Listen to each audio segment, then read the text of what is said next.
కాళేశ్వరం కూలిన రోజున కేటీఆర్ ఎందుకు స్పందించలేదని ప్రభుత్వ విప్ అద్దంకి దయాకర్ ప్రశ్నించారు. 1,00,000 కోట్ల ఖర్చు పెట్టి కమిషన్ల కోసం ఎలాంటి స్కెచ్లు వేశారో అందరికీ తెలుసన్నారు.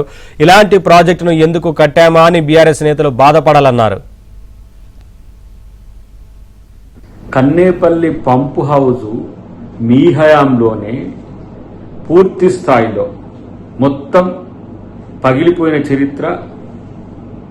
అవేదో పెద్ద అంటారు కదా, బాహుబలి మిషన్లు అంటారు కదా, అవన్నీ కూడా కూలిపోయిన చరిత్ర ప్రజలందరికీ కూడా తెలుసు.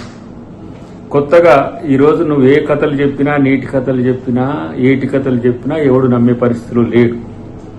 నీకు పని పాట లేక ఏదో ప్రభుత్వం నన్ను అరెస్ట్ చేస్తే కొంచెం ఏదో సానుభూతి పొందొచ్చు అని చెప్పేసి నువ్వు చేస్తున్న కథలన్నింటినీ కూడా ప్రజలందరూ కూడా గమనిస్తుంది. నిన్నెవరే ముట్టుకోరు. నువ్వు ఒక్కరిని చాలు నీ పార్టీని కూల్చడానికి.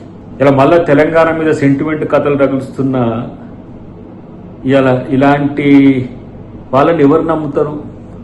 తెలంగాణ అస్తిత్వమే మీ లక్ష్యం అయి ఉంటే తెలంగాణ రాష్ట్ర సమితిని భారత రాష్ట్ర సమితిగా మార్చింది ఎందుకో, తెలంగాణ క్షేత్రం నుంచి వదిలి ఇతర రాష్ట్రాల్లో రాజకీయాలు చేసింది ఎందుకో, ఇలా కాళేశ్వరం కూలిపోతే కనీసం స్పందించని మీ నాయకత్వం, అంటే కేసీఆర్ అయినా, నువ్వైనా, హరీష్ రావు అయినా, ఎవరైనా సరే ఎందుకు స్పందించలేదో, ఎందుకు దాని మీద ఆ రోజు బాధపడిన క్షణాలు కూడా లేవు. ఏదో కూలింది, కూలితే ఏంది, 1,00,000 కోట్ల పైచిలకు ఖర్చు కని ఏ విధంగా స్కెచ్